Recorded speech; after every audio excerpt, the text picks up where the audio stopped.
So there's another big topic here that, because intonation is complex always, but I'd like to touch on it today and get people thinking about it anyway.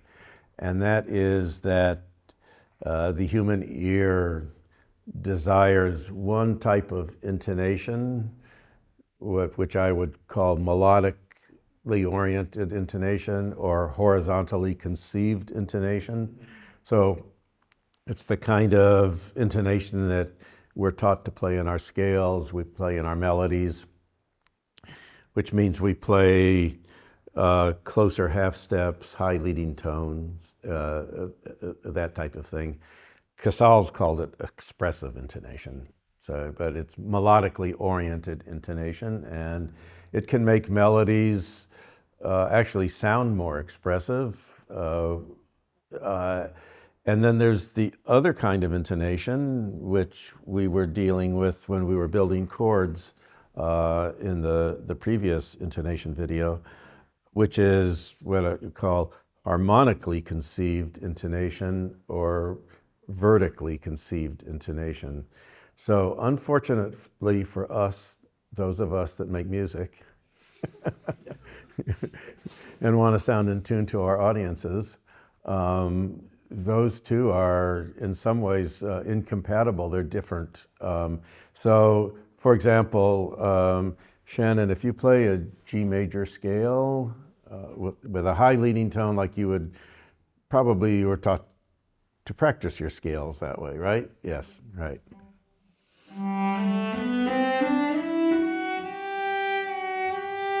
Right. So you're pushing the F sharp up, and it sounds perfectly normal in a scale, right? And if you were playing a melody, it would be the same thing. Do it one more time and come back to the F sharp. Right.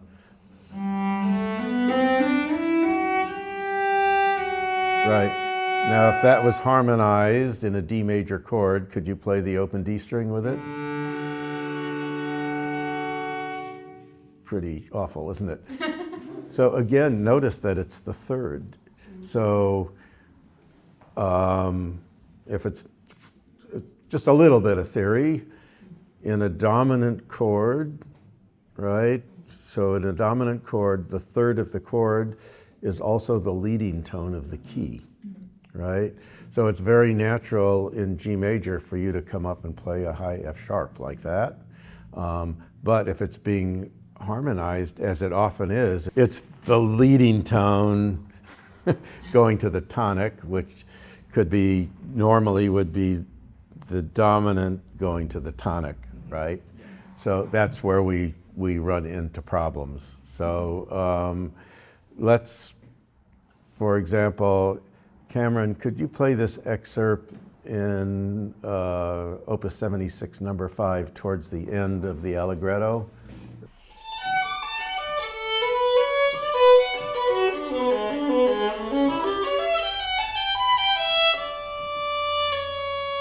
Right, so that C sharp, I can imagine tons of first violinists in the practice room learning that part, and that's the way you would hear it, right? Yeah.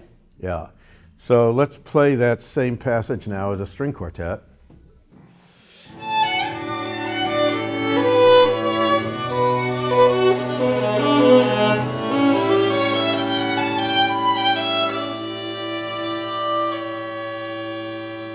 Right. That happens in lots of string quartets, because if you are just practicing that unharmonized in your practice room, you play a high leading tone. Right, yes.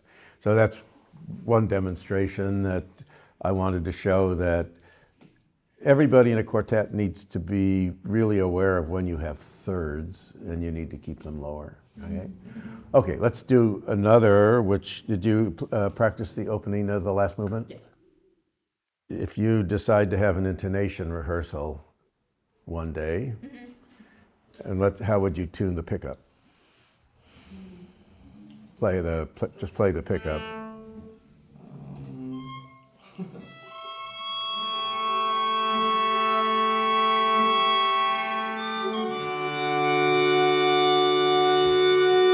Right. So what you did in order to make it bum, bum, you played a wide half step, right?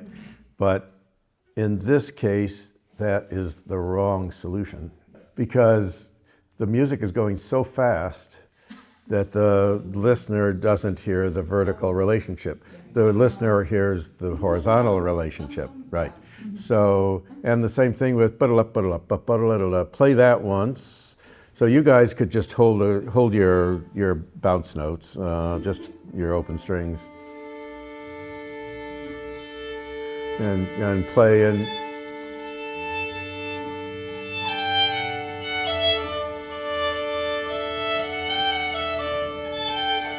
Right, yeah. So you're playing ba-da-dum. You're playing a low because you've got a good ear, and but when you go faster, you don't want to do that. Play the high third now against them.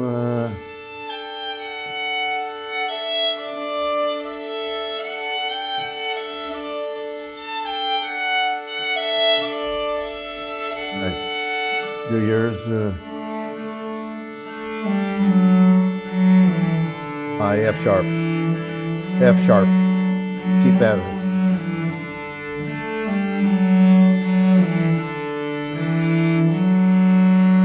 Right. So you have, if you know that when you are in you're taking fast music and you're slowing it down, there's a time in rehearsals that you want to say, oh, the listener is going to hear this horizontally, so we don't have to tune the chords vertically. Okay?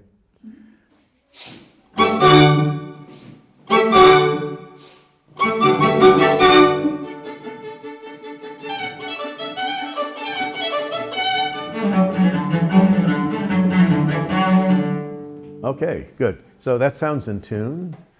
And just for the last time, just play ya-da-da and hold it so we can hear how sharp it sounds when you slow it down. Just play those three notes. Play your chord. Right. That's right. Right. So the tendency in a rehearsal would be to lower it, which you don't need to do. Okay. Thank you very, very much. Yes. Yeah.